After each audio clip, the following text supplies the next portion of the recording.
Hey witches, welcome to Busy, Gritty, Inked and Witchy, a magical living podcast for the busy witch. I'm Morgan, eclectic witch of almost 25 years, Avalon priestess, and busy witch. Here we'll talk all things witchy, from current metaphysical happenings to my busy witch tips and tricks, and everything in the in-between. This podcast is my personal journey, filled with my knowledge, opinions, and unique way of looking at the world. Join me as I weave the magical and the mundane in every episode.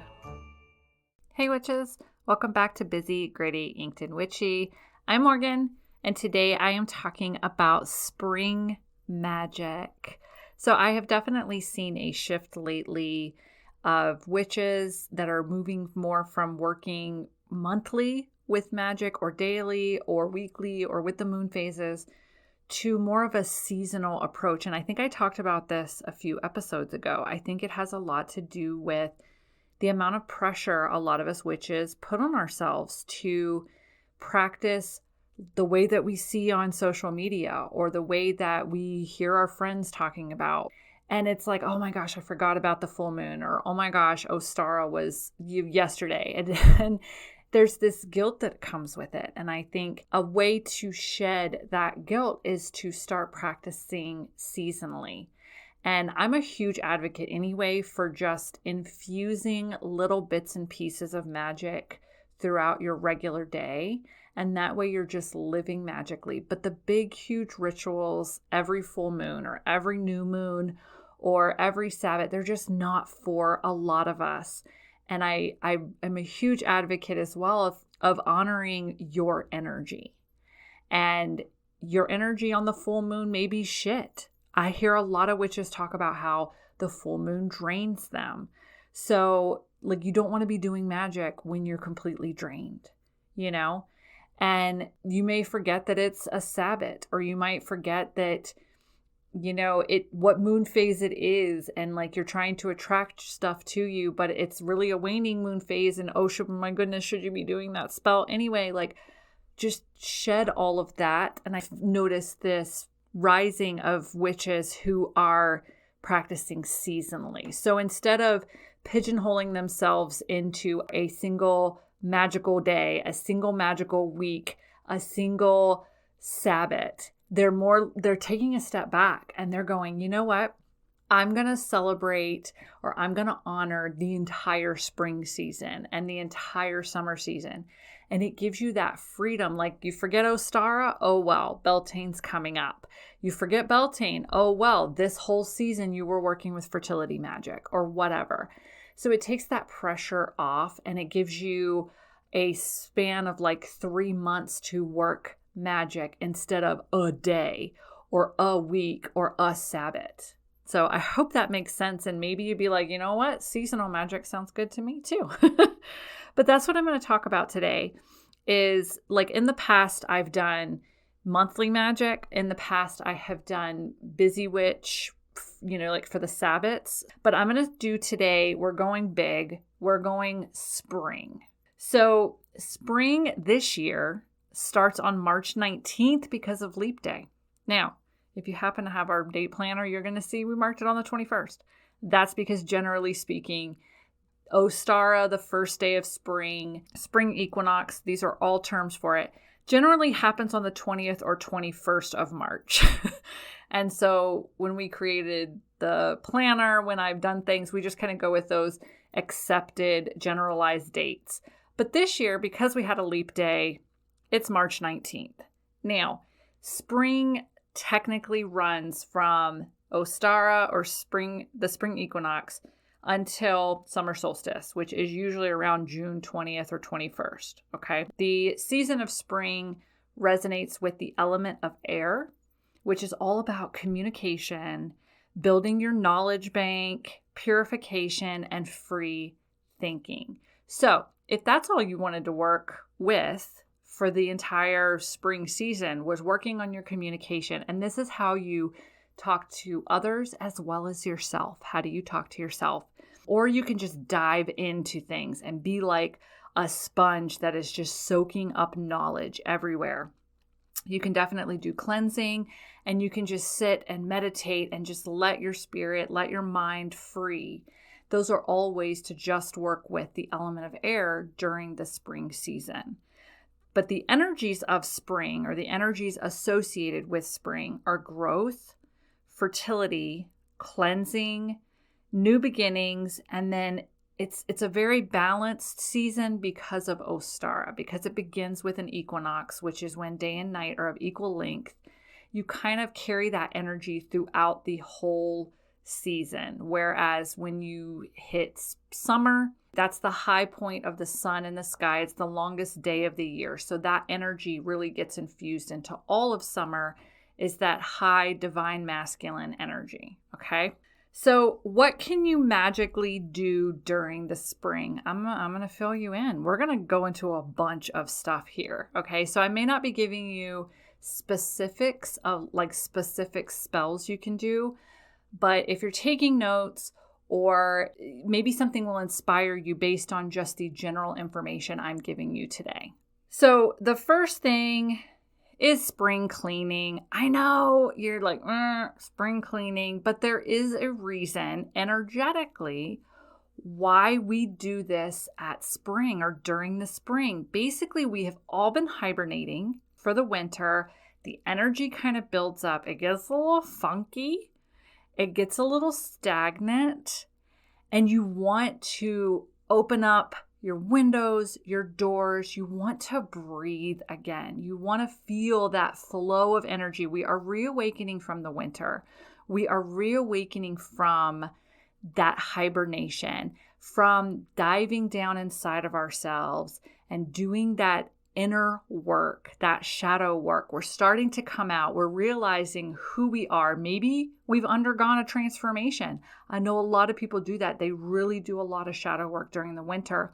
And the springtime is time for them to come out and say, this is who I am now. This is what I've realized about myself. This is what I have figured out.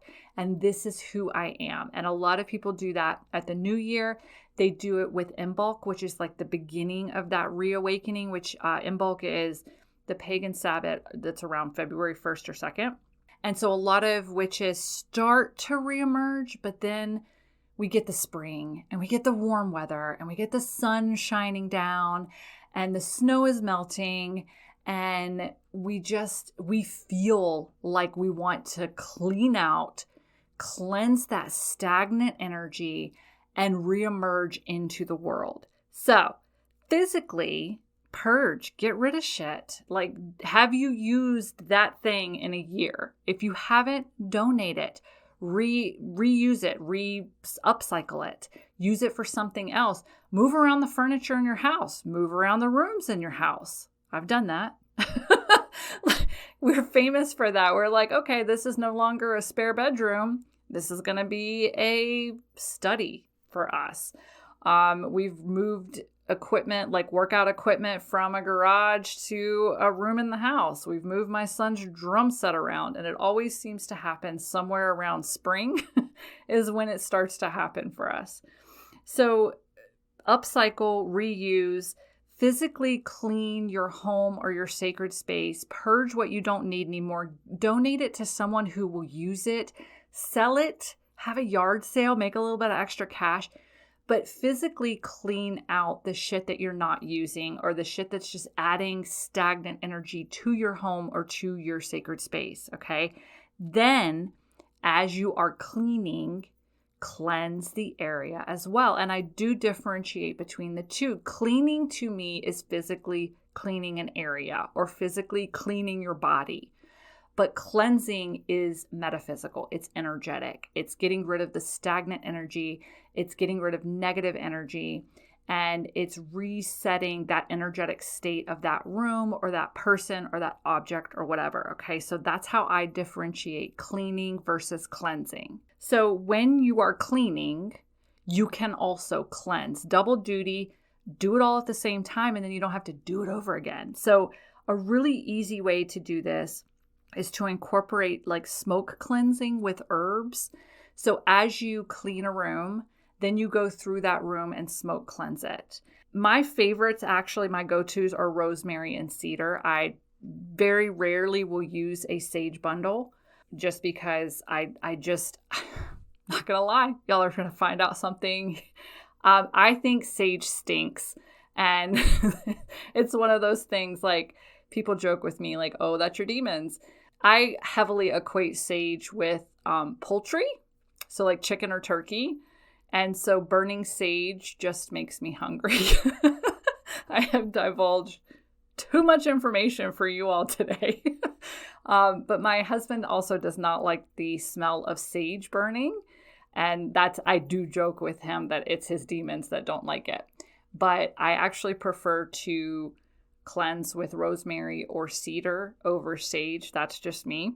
But you can smoke cleanse with herbs, or you can do an herbal floor wash and mop. So basically just take a bunch of cleansing herbs and you can boil them for a little while into, like on your stove to really release the herbal properties into the water. Okay. And you can use anything, cleansing herbs. So rosemary, cedar, you can even go like orange peel, lemon peel, slices of orange, anything that you want. Research different herbs for what you want to do. You can cleanse, but you can also throw in rose petals for happiness or love, if that's the energy you want to have in your house.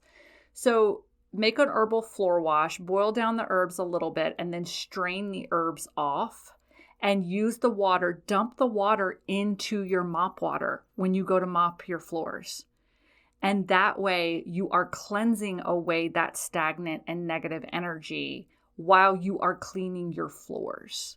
And I love double dutying like that. So right there, one act of mopping your floors has just been turned into a magical activity just by adding an herbal floor wash to your mop water. I also use Florida water. This comes from when I lived in the South. I love Florida water. I think it smells amazing. And so I personally add Florida water to my mop water as well. I also, y'all are going to laugh at this, I hope. We have a Catholic mission here in town. It's right on the outskirts of town. It is on a Native American reservation. So I do go there every once in a while and get holy water from it. Because look, if you got some nasty shit in your house, like, you might need to come at it from a couple of different spiritual levels, And if you're wanting to protect yourself as well, come at it from another, like, spirituality is spirituality. A higher power is a higher power. To me, it does not matter if you call it God, goddess, whatever.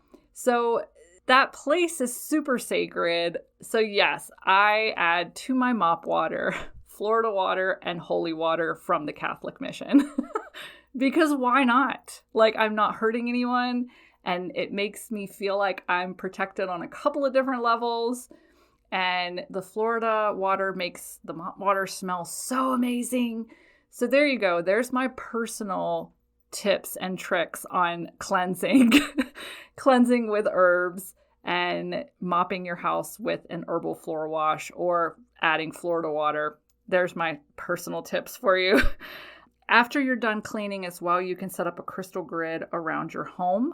I like to cleanse my stones and then, replace them out. I have stones around my property. I have stones around my house.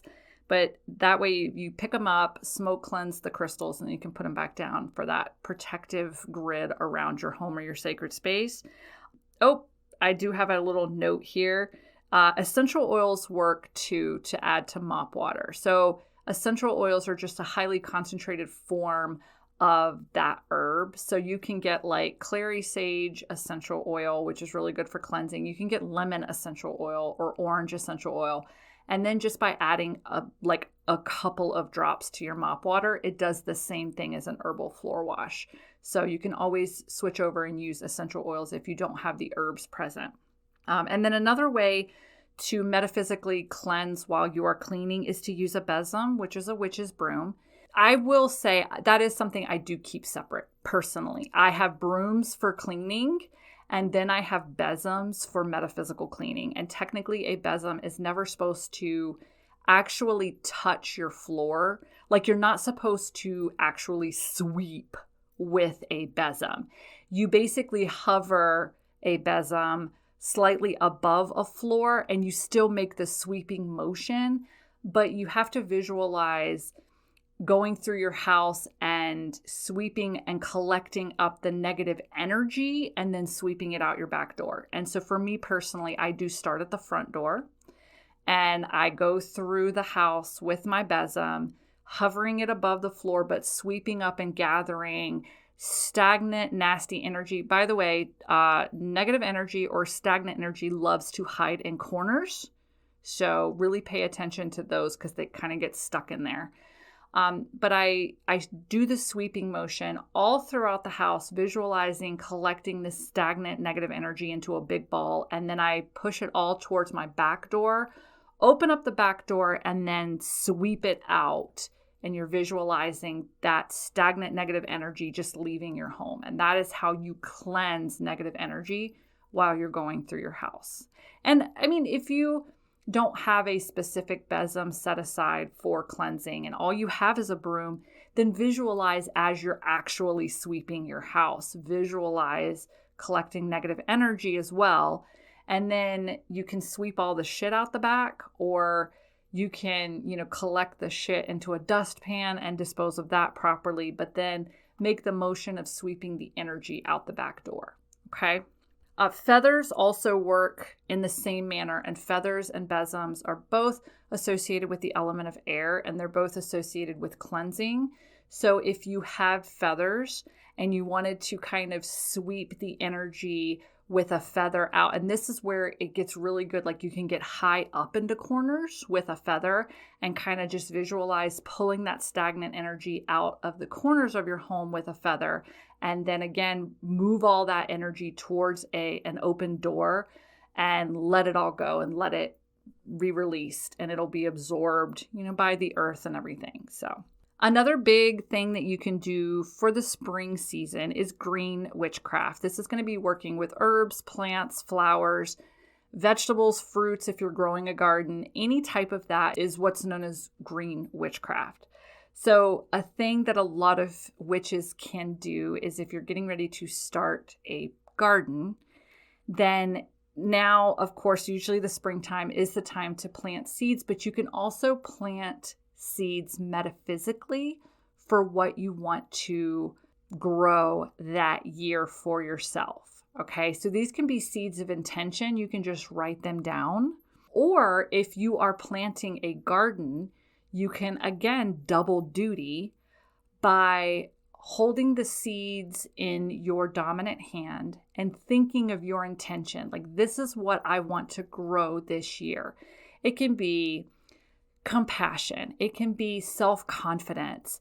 It can be, I want to grow my business, or I want to start a business. But whatever it is, you hold seeds in your dominant hand, the one you write with, infuse those seeds with your intention of what you want to grow, and then you plant them in the garden just like normal.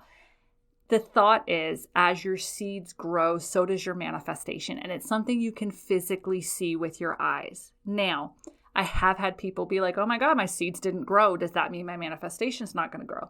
No. While the two are linked, like you are saying, okay, these flower seeds are now infused with my intention, and when I plant them and the flowers grow, then my intention will grow. You are equating the two, but it is really just the symbolism behind it. So you don't have to worry about if your seeds don't germinate. Like, shit happens. And maybe those seeds are really old and you are infusing new intention in them, but it's not going to change the fact that those seeds were never going to germinate. Okay. That does not mean that your intentions are not germinating. It is the symbolic gesture of planting your seeds and focusing your energy on, this is what I want to accomplish this year. Okay. Another thing that you can do during the spring is fertility spells. So fertility does not mean pregnancy.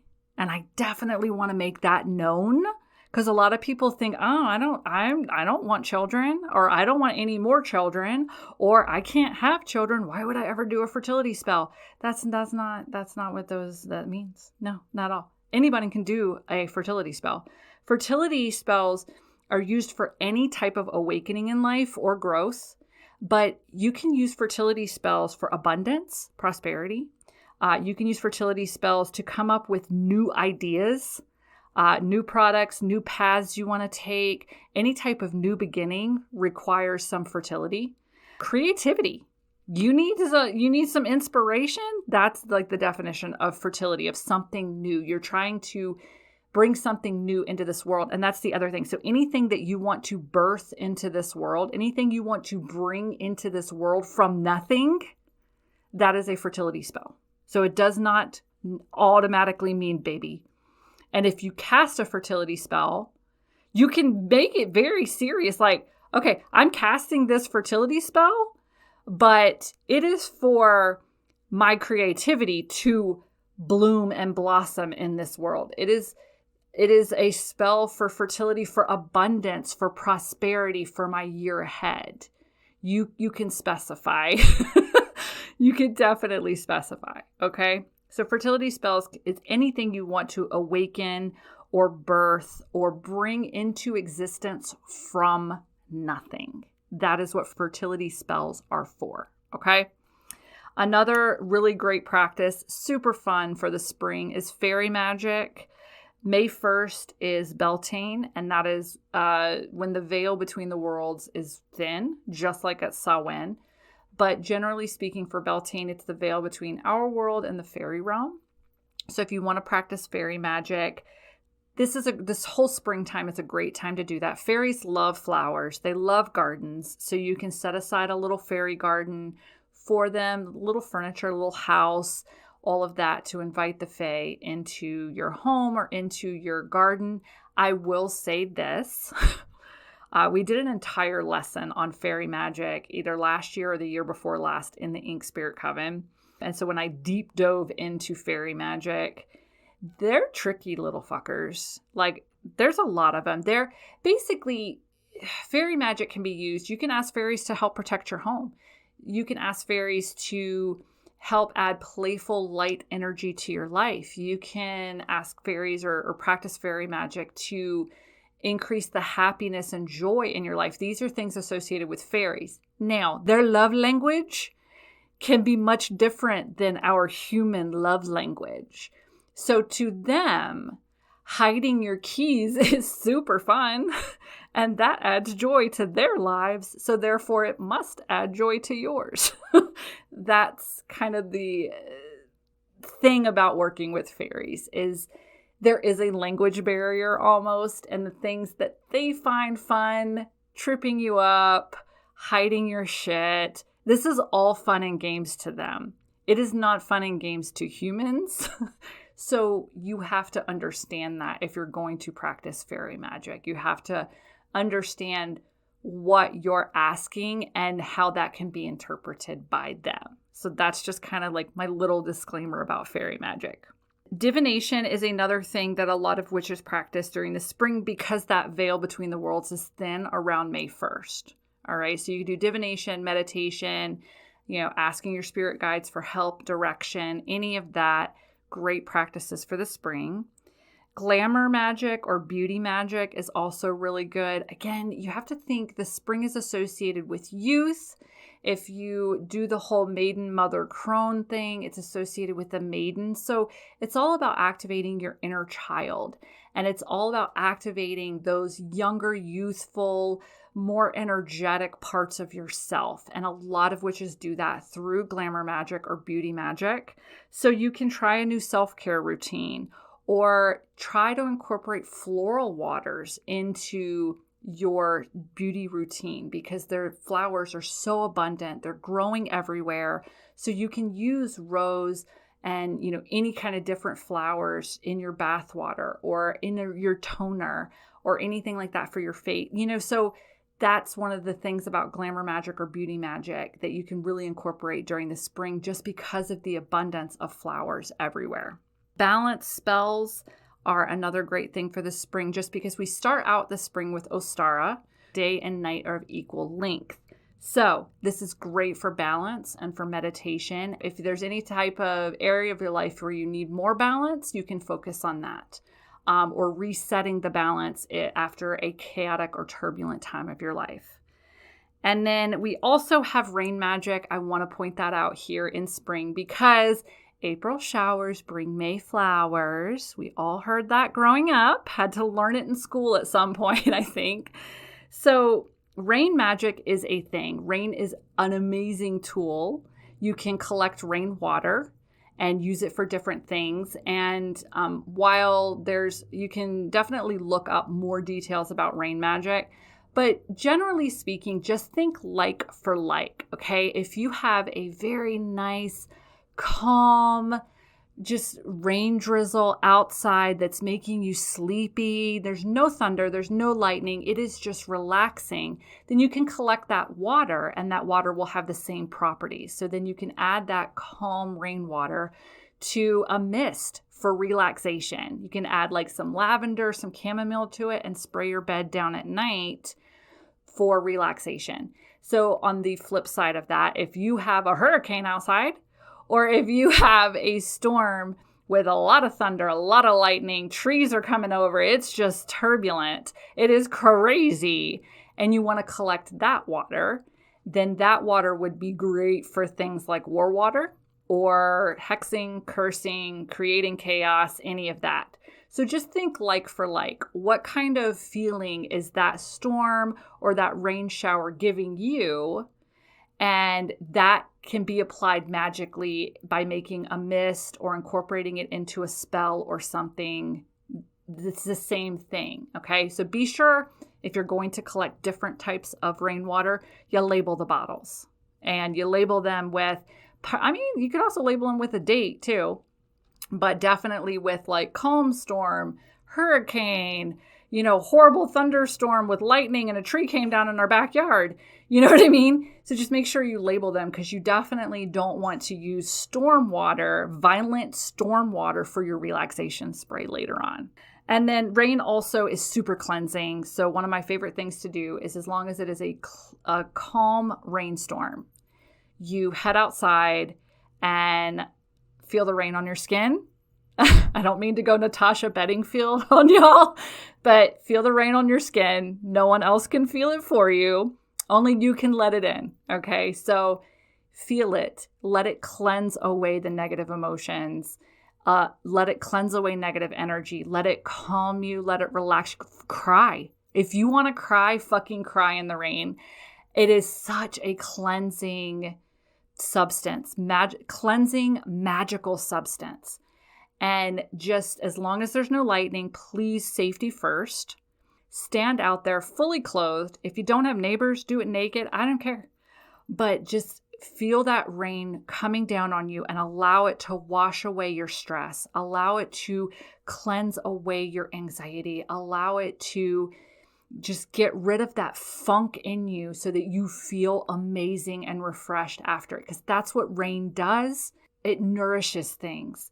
It gives water to plants that need it. It washes away funky shit. And after a rainstorm, doesn't it feel amazing outside? You feel like there's new opportunity, there's new possibilities. So you can do all of that, use all of that magically for yourself just by standing out in a rainstorm. And like I said, cry, yell, scream, do whatever you got to do. Cleanse inside out, get it all out. Allow the rain to do its job. So that's what I have for you all today.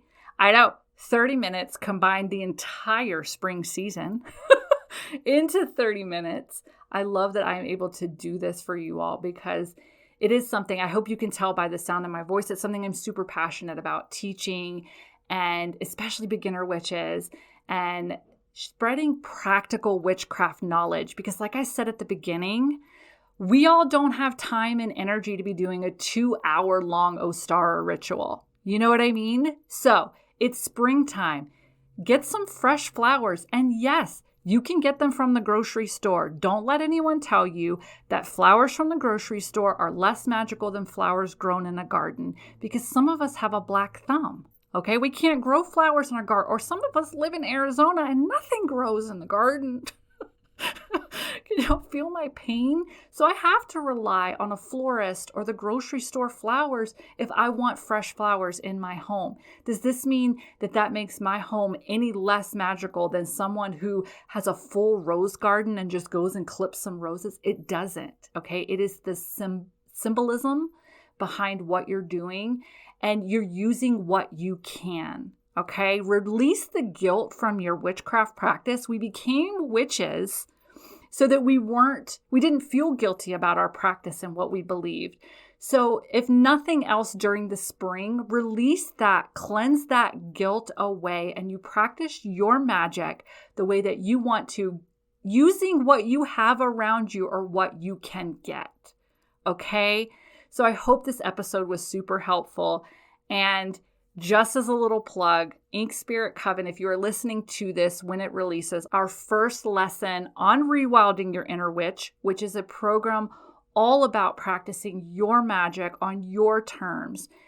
Our first class, working with the element of air, is this Sunday, March 10th on Zoom. I do teach the live lessons. So the first lesson we are doing using the element of air for setting powerful intentions. And then at the end of the month, we have a workshop, again, live on Zoom. I will be facilitating it, where we are doing witches, knot spells, K-N-O-T. So that also uses the element of air. But the entire Rewilding Your Inner Witch program is based on seasonal magic. So we'll be working with air for the spring, fire for the summer, water for the fall, and earth for the winter. And they'll be deep diving into the different practices, the different ways you can incorporate this element into your magical practice. But along the way, we are shedding limiting beliefs. We are getting to know who we are at our core. And we are reemerging as the wild witch inside, the witch that is unapologetic about who they are and how they practice magic.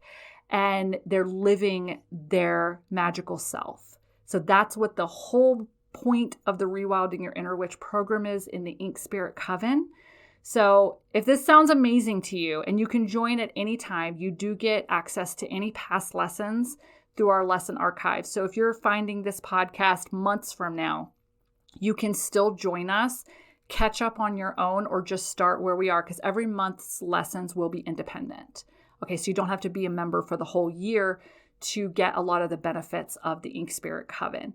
But if this sounds amazing to you, then head to inkedspirit.com to learn more and to join us for our live lessons and our year of becoming a wild witch and rewilding our inner witches, because I'm taking this journey along with all of them. Yes, I'm teaching the lessons, I'm facilitating the workshops, but this is also my wild witch journey for the year. So it's going to be super fun, and I'm really excited about it. So I want to thank you all for being here, for giving me a platform to teach and to share my knowledge. I fucking love this, and I really hope that you can hear it in my voice, because it's true. I love doing this. I love doing the podcast. I love having the business. I love doing all of this because I was once a lost witch and didn't know where to go, didn't know where to turn to. I didn't know, who to ask questions to. And so I love being able to be that person for a lot of beginner witches, or for other members of our coven, or people that find my podcast. I love being that person for you all. So if you love this podcast, if you are enjoying it, please like, follow, share it with your friends, do whatever you can so that we can get this podcast out there to the witches who need to hear this information as well. So thank you for being here and for listening, and I will see you all again soon. Bye.